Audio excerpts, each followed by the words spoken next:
사람이 이렇게 발달된 세계를 구성하고 유지하는 것은요, 지식과 경험이 전수되어 축적된 결과이기도 합니다. 더 설명드리지 않아도 아실 거예요. 그러나 분별하지 않은 전수는 심각한 오해와 때로는 파국을 낳게 됩니다. 파국을. 신앙이 그렇습니다. 신앙이. 자, 오늘 본문이 포함된 내용은 마태복음 24장, 25장 안에 있죠. 지난주에 종말장이라고 말씀드렸습니다. 자, 종말 얘기가 나왔으니 종말을 가장 앞세우는 신천지 이단을 좀 얘기하겠습니다. 분명 성경에 요한계시록에는요 14만 4천이라는 숫자가 나와요. 이건 구원받은 사람의 총수의 상징적인 그런 숫자예요. 자, 그러나 신천지는 이 숫자를 두려움과 공포로 만들어 자칭 보혜사라고 하는 이만희 신천지라고 하는 종교 조직에 사람들을 줄 세우죠. 그래서 많은 문제가 있었고 아직도 여전히 문제를 일으키고 있습니다. 자, 왜 이런 일이 생길까요? 요한계시록 자체가 뭘 말하는지 성도들이 모르기 때문에 그렇습니다. 요한계시록은 두려움과 공포의 책이 아닙니다. 오히려 죄와 사망이 권세를 잡고 있는 이 세계 속에서도 고난받으신 예수님의 최종 승리가 반드시 있을 것이다. 그리고 그 예수님의 승리 속에 너의 인생이 있다. 그게 실제적으로는 죄와 사망이 권세를 휘두른 세상 가운데 때때로 우리 자신이 하나님에게조차 잃어버림받은 것처럼 느껴질 때도 하나님은 너를 잃어버리지 않는다는 거예요. 그리고 목적한 게 있죠. 에베소서 1장으로 얘기를 하면 3번에 걸쳐서 하나님의 영광의 찬송이 되게 하려 합니다. 이 목적으로 너를 끌고 가신다. 그걸 이제 얘기하는 여러분이 가진 신앙의 대단함을 얘기하는 겁니다. 자, 그러나 많은 사람들, 제가 목회를 하다 보니 소위 오히려 교회에서 신앙이 좋다는 분들이 신천지의 헛소리에 빠지는 경우가 있습니다. 왜 그럴까요? 그게 다는 아니라고 해도요, 세상이 전수한, 심지어는 교회가 전수한 신앙 내용이 그렇기 때문에 그렇습니다. 제가 말씀드렸죠. 종말의 진위는 두려움이 아닙니다. 공포가 아닙니다. 예수의 승리와 그 승리 안에 있는 여러분의 인생에 대한 얘기인데, 교회에서 그동안 이 종말이란 말을요 계속 두려움과 공포, 심지어 엉터리 같은 목사들은 자신에게 줄 세우기로 이용했기 때문에 오히려 더 이상한 소리, 더 센 소리 하는 그런 부류들이 생기면 쏟고 따라가더라는 겁니다. 제가 이렇게 이제 좀 복잡지만 아픈 얘기를 말씀드린 것이 있습니다. 세상은 심지어 교회조차도 여러분에게 전수한 어떤 내용이 있다고 하면 무조건 따르면 안 된다는 거예요. 무조건 따르지 마시라는 겁니다. 그래서 제가 설교에 대해서 감히 다른 목사들은 진리를 선포한다 이럴 때 물론 저도 궁극적으로 맞습니다. 그러나 설교는 일리라고 얘기하잖아요. 구별하시라는 거예요. 생각하며 분별하시라는 겁니다. 진짜 하나님의 말씀인 성경에 그 설교가 부합하는가 하는 것들을 여러분이 생각을 하셔야 된다는 겁니다. 그러나 많은 경우에는 교회조차도 전수하는 내용이 그렇지 않기 때문에 많은 분들이 신앙을 오해한다는 겁니다. 자, 오늘 본문은 교회를 조금만 다닌 분이라고 하면 아는 달란트 비유입니다. 앞에 내용은 설명하지 않을게요. 앞에는 좀 드라마틱하고 얘기를 하면 재미는 있지만 그러나 뒷부분이 중요하기 때문에 일단 달란트란 말이 나오는데요, 달란트란 말은 영어로 뭐죠? 탤런트라고 합니다. 그래서 어떤 목사님들은 때로는 이 말을 가지고 자기 개발식의 설교를 합니다. 자기 안에 있는 재능이 뭔지를 알아야 되고 재능을 잘 발휘하고 활용하자. 나쁜 것은 아니지만 성경의 목적은 거기에 있는 것이 아닙니다, 여러분. 절대 그렇지 않습니다. 또 어떤 경우에는 오늘 이 달란트 비유가요, 가만히 보면 그냥 표면적으로는 주인에게 돌아와서 자기가 남긴 것에 따라서 보상이 있는 것을 보잖아요. 그래서 어떻게 설교가 되느냐, 조금 더 종교적인 입장에서 교회에서 죽도록 충성하자, 죽도록 충성하자. 그래서 하나님 주시는 상급을 받자. 근데 그 상급도 어떻게 됩니까? 제 어릴 때 부흥 강사들이 얘기한 것은 어떤 사람은 정말 황금집에 번쩍번쩍하는 보석집에 사는데 어떤 사람은 하늘이 없기 때문에 어떻게 한다고요? 개털 모자 쓰더라. 집도 어떤 사람은 어리어리한 대글 같은 집에 사는데 어떤 사람은 초막집에 살더라. 이런 엉터리 같은 얘기를 합니다. 그것을 신학적으로는요 상급 차등론 이렇게 얘기합니다. 그러나 오늘 본문은 절대 그런 얘기 아닙니다. 여러분이 속지 말아야 됩니다. 절대 그런 것을 얘기하는 것이 아닙니다. 자, 일단 그런 점에서 여러분이 속지 않기 위해서라도 꼭 붙들어야 되는 것은 여러분의 진짜 상급은 뭐죠? 진짜 상급 예수님 한 분밖에 없습니다. 이거 놓치면 속습니다. 우리의 진짜 유일한 상급, 궁극적인 상급은 예수님 한 분밖에 없습니다. 그래서 여러분, 사람들이 오해하듯이 이 비유가 상급 차등론에 따라서 네가 어떻게 열심과 각오와 진심을 보이느냐에 따라서 달라진다는 상급 차등론으로 보시면 절대 안 된다는 겁니다. 왜 그렇습니까? 천국이 차등이 있다고 하면 천국이 될 수 있습니까? 잘 한번 생각해 보세요. 천국이 차별이 있는데 어떻게 여러분 천국이 되겠습니까? 예를 들면 한 집안에도요 자식이 하나가 아니고 여럿이 있는데 부모는 절대로 그런 마음을 가지지 않는다고 강변할 수 있지만 자식 입장에서는요, 자식 입장에는 다를 수가 있어요. 그러면 유독 내 부모가 나를 차별했다 이런 느낌을 가진 자식은요, 제가 상담할 때 보면 평생 동안 상처를 극복하지 못한 영향이 있더라고요. 그런데 하나님이 아버지신데 어떻게 쥐새끼가 되는 우리를 차등을 하고 차별을 하시느냐는 겁니다. 여러분, 지옥이란 말이 뭡니까? 한자로는 땅지자에 감옥 옥자예요. 여러분, 이 땅에 살 때 좀 답답하시죠? 감옥에 갇힌 것처럼. 근데 그렇게 답답할 때가 언제냐 하면요, 내가 세상살이 할 때 차등을 받는다, 차별을 받는다는 느낌이 들면 여러분 마음이 답답하잖아요. 근데 궁극적인 천국이, 하나님의 나라가 차별이 있다고 하면요, 그건 말도 안 되거든요. 그래서 여러분 속지 마시란 겁니다. 물론 그렇다고 상급이 없느냐? 절대 그런 얘기는 아닙니다. 한번 생각해 보세요, 여러분.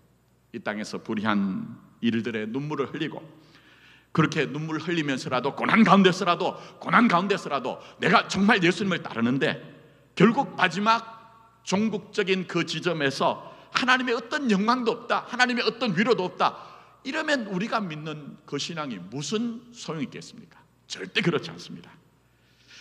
그래서 사도 바울께서는 디모데후서 4장 7절 8절에 배경은 아시죠? 설명은 드리지 않겠습니다. 자, 마지막 사형 언도를 받아서 형장의 이슬로 사라질 사도 바울이 이렇게 말씀하십니다. 나는 선한 싸움을 싸우고 나의 달려갈 길을 마치고 뭘 지키죠? 믿음을 지켰으니, 예수에 대한 믿음을 지켰으니 이제 후로는 나를 위하여 뭐가 예비되었습니까?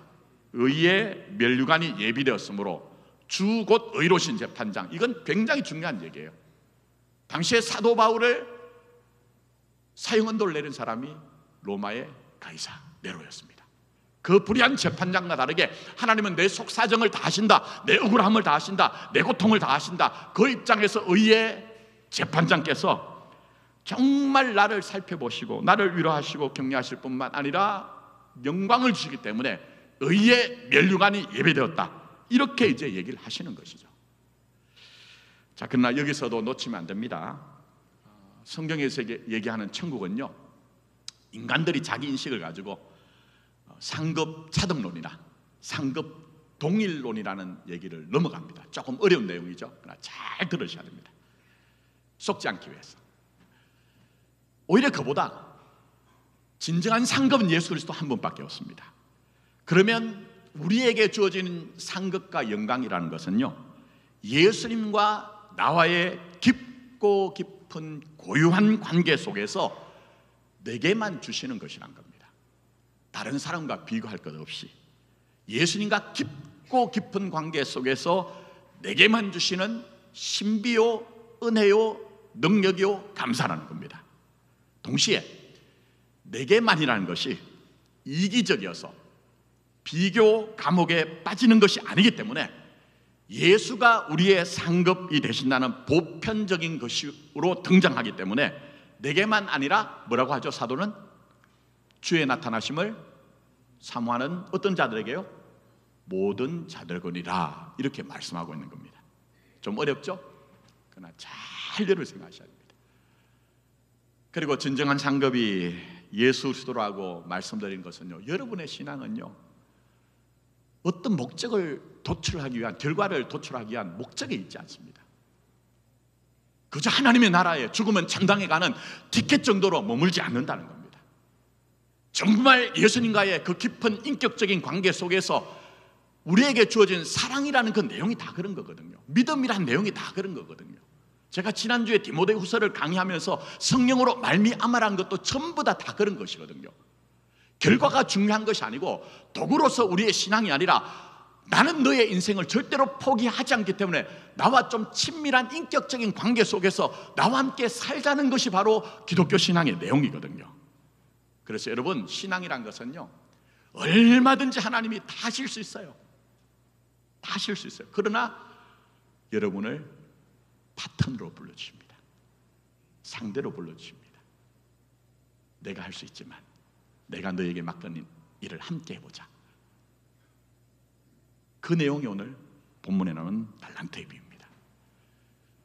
오늘 이 달란트의 비유는 인생의 주인이신 하나님에 대한 진짜 바른 내용이 뭔가, 우리가 믿어야 되는 그 하나님이 어떤 분인가 하는 것들을 담고 있습니다. 일단 달란트 비유를 볼 때 이해하실 것은 이 본문만 딱 떨어뜨려 놓고 보면 안 됩니다. 맥락을 이해하셔야 됩니다. 자, 지난주에 제가 말씀드렸죠. 24장, 25장은 종말장, 그 안에 달란트 비유가 있습니다. 자, 그런데 어떤 것이 있느냐? 자, 먼저 24장 시작하면서 예수님은 당시로서는 전혀 무너질 가능성이 1도 없던 성전을 두고 돌 하나도 돌 위에 남지 않고 다 무너뜨려지리라고 시작해서 31절까지, 24장 31절까지 우리의 역사와 우리의 시간과 우리의 공간 안에서 펼쳐질 역사적 종말에 대한 말씀을 하십니다. 우리 사는 것이 왜 힘듭니까? 언젠가 역사가 완성될 종말도 있지만 우리의 삶에도 얼마든지 종말성을 띤 사건들이 있기 때문에 참 어렵잖아요. 그런 역사적인 종말에 대한 내용을 말씀하십니다. 자, 그런데 그 다음이 정작 중요합니다. 무슨 얘기입니까? 이 종말이라는 내용은요, 종말이라는 시간과 과정을 통해서도 자신의 뜻을 이루시는 하나님에 대한 내용이에요. 너희 정말 질식할 수밖에 없고 탄식할 수밖에 없고 인생의 짐을 진 그 종말이라는 시간과 과정을 통해서도 그 안에 뚫고 들어와서 너의 인생을 포기하지 않는다는 것을 말씀하시는 내용이에요. 자, 그런데 그 다음에 뭐가 등장하느냐 하면요, 그런 하나님에 대해서 너는 어떻게 응답하며 살래? 이 내용입니다. 하나님이 종말이라는 시간과 과정 속에서도 포기하지 않고 네 인생을 뚫고 들어와서 네 인생 하나 붙잡고 그렇게 역사하시는 것을, 뜻을 이루시는 것이 하나님이라고 하면 그 하나님 앞에서 너는 어떤 신앙을 갖고 어떤 응답을 갖고 살 것이냐 하는 것들을 25장 마지막까지 지금 설명하고 있는 겁니다. 자, 그래서 간단하게 넘어갈게요. 자, 24장 32절부터 예수님이 무화과 나무의 비유를 말씀하시죠. 근데 거기에 딱 담겨져 있는 결론이 뭐냐면 42절입니다. 자, 뭐라고 하십니까? 깨어 있으라예요. 깨어 있으라. 종말에 정신 뺏기지 말고 마음 뺏기지 말고 종말조차도 합력하여 선을 이루시는 그 하나님에 대해서 네가 깨어 있으라, 이 내용입니다. 자, 그 다음에 25장에 들어오면 달란트 비유 앞에 열처녀 비유가 나와요. 근데 13절 한번 보십시오. 25장 13절, 거기도 뭐라고 합니까? 깨어 있으라는 거예요. 깨어 있으라. 자, 그 다음에 달란트 비유도 같은 내용입니다.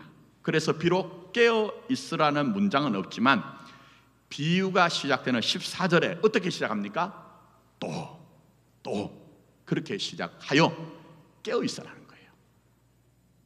아무리 종말이 요란스럽고 정말 그것이 우리에게는 끔찍하게 다가온다 할지라도 그 속에서 일하신 하나님께 깨어 있으라, 깨어 있으라. 달란트 비유도 깨어 있으라는 거예요.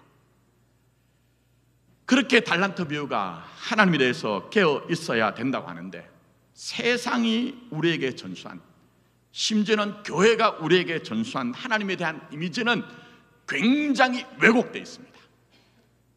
진짜 아버지를 우리에게 마음에 담게 하는 것이 아니라, 우리에게 때때로 진짜 아버지의 모습을 알게 하는 것이 아니라 오히려 흐려지게 하고 깨어지게 하고 왜곡되게 한 것이 있다는 겁니다.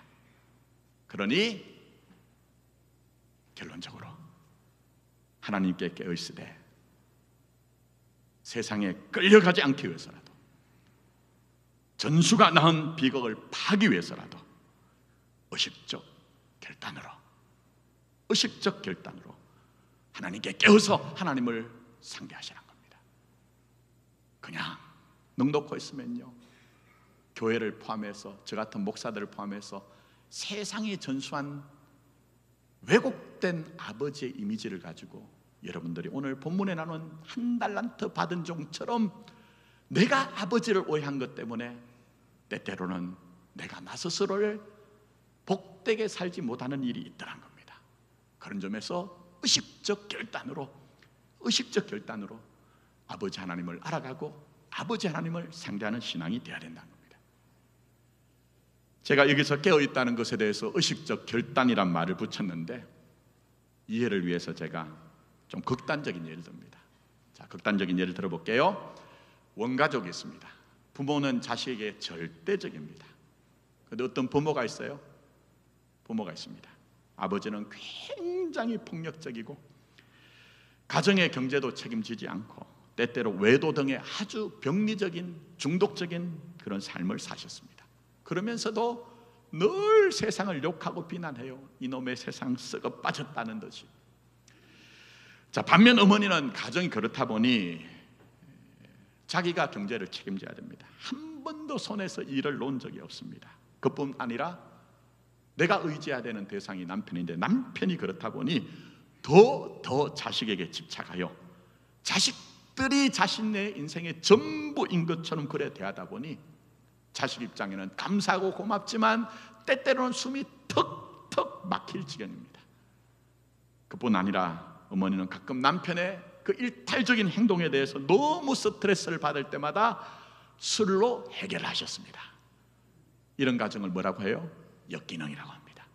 기능적으로 살지 못했다는 거예요. 완벽한 것이 아니라 적절하게 생각하고 적절하게 판단하고 적절하게 행동해야 되는데 그렇지 못한 것을 역기능 가정, 이렇게 얘기합니다.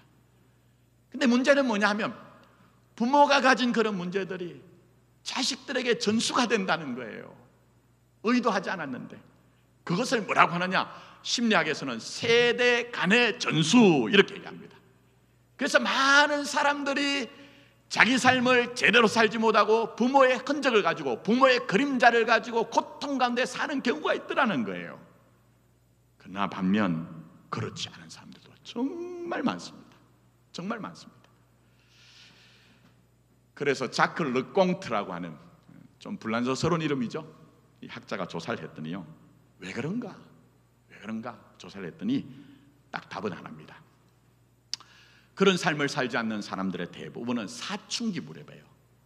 사춘기 무렵에 나는 아버지처럼 살지 않을 거야, 나는 어머니처럼 살지 않을 거야, 그렇게 의식적인 결단을 한 사람들이 그 부모와는 다른 삶을 살더란 겁니다. 자, 신앙에 한번 대입해 보겠습니다. 세상은 육신의 부모처럼 우리의 기본값입니다. 잘 함성해 보세요. 세상은 육신의 부모처럼 우리의 기본값이에요. 그런데 엮이는 가정에서 부모가 가진 문제처럼 세상은 죄와 사망의 권세를 가지고 우리를 끌고 가죠.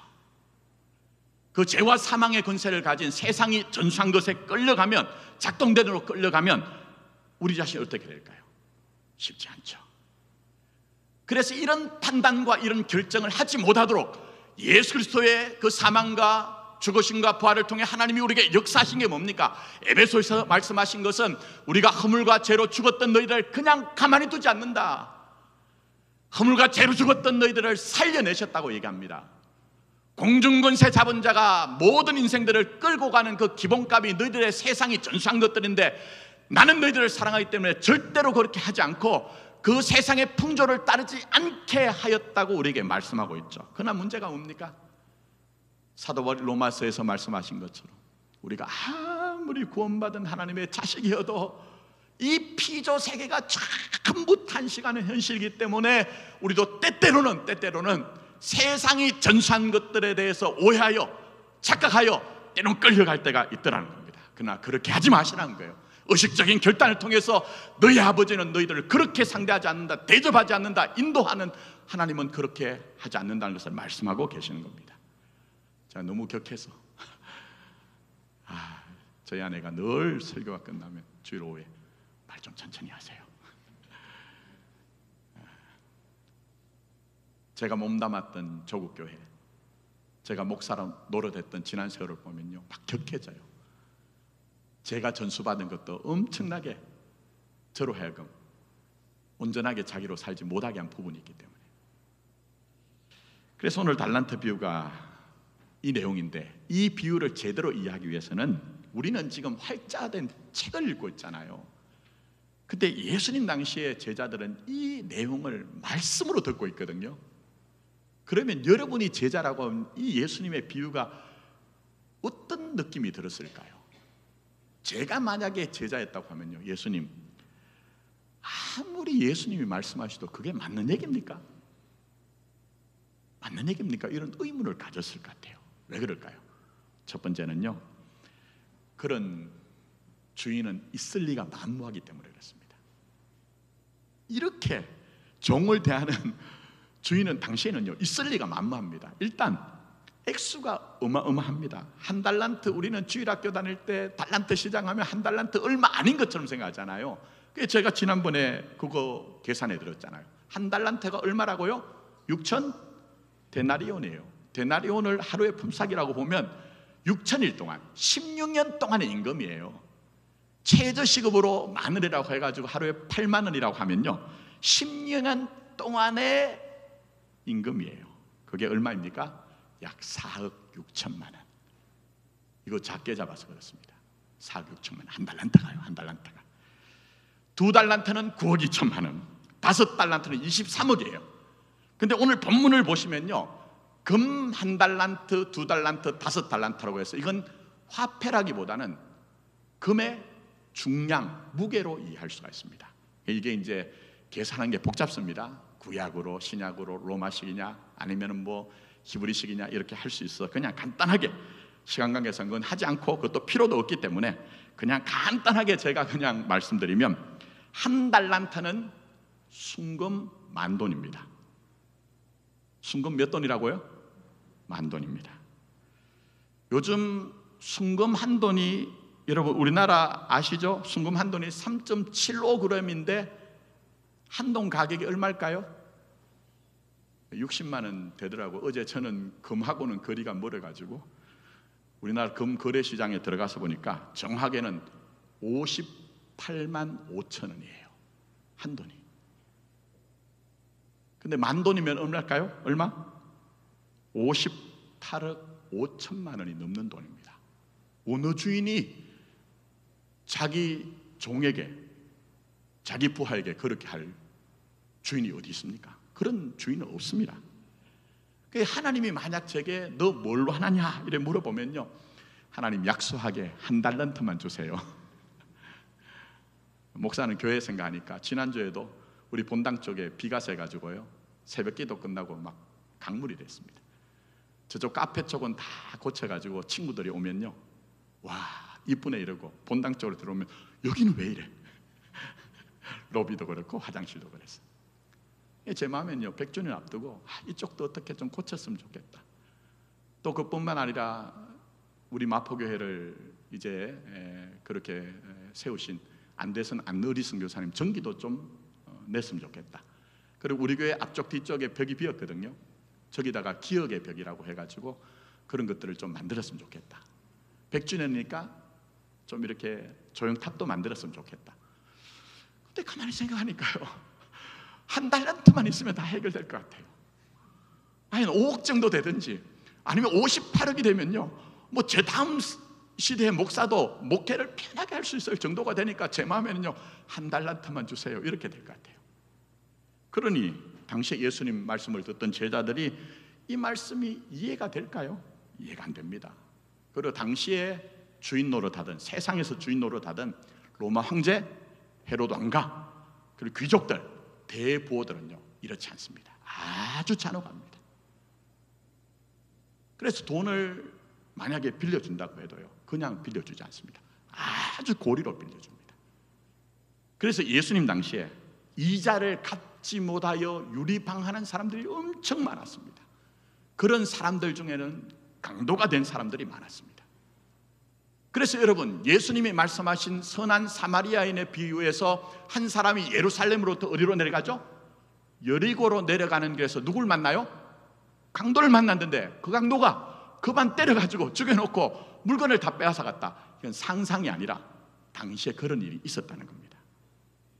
무엇보다 5달란트, 2달란트 받은 종이 나가서 장사를 했대요.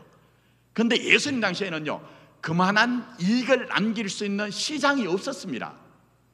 그저 성전에서 바쳐지는 재물을 물물교환하거나 자기 집안에서 간해수공업을 했던 것을 물물교환할 정도지 그렇게 어마어마한 이익을 남길 시장이 없었습니다. 그러니 제자들은 당연하게 무슨 말씀하시냐 이런 마음이 들었겠죠. 그러나 여기서 깊이 생각해야 됩니다. 예수님이 형편을 몰랐기 때문에 그랬을까요? 아닙니다. 오히려 현실과는 전혀 다른 달란트의 비유를 통해서 너희들이 생각하는 인생의 주인은 정말 그 종들을 대할 때에 너희들을 잘 한번 봐라. 세상이 누가 그렇게 너희들을 대우하느냐. 그러나 오늘 이 비유하는 주인을 봐라.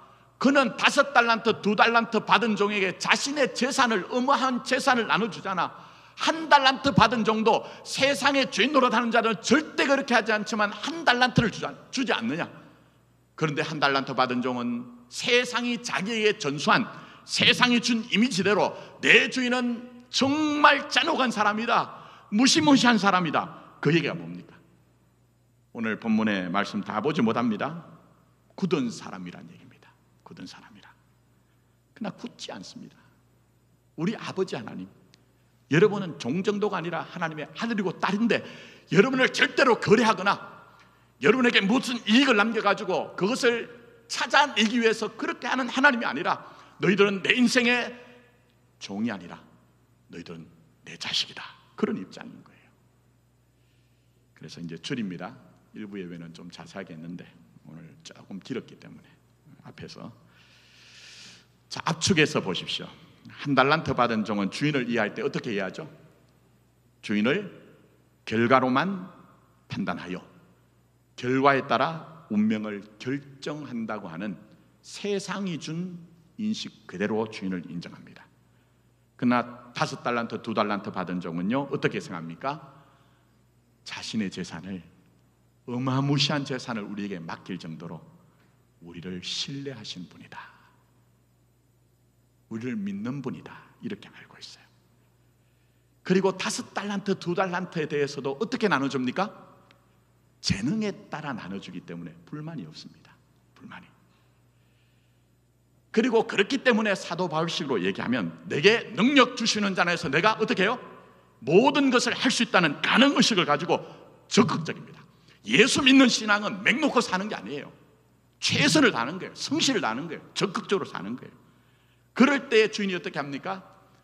네가 작은 일에 충성했음에 내가 많은 것을 내게 맡기라는 새로운 기회가 열립니다. 이건 어떻게 됩니까?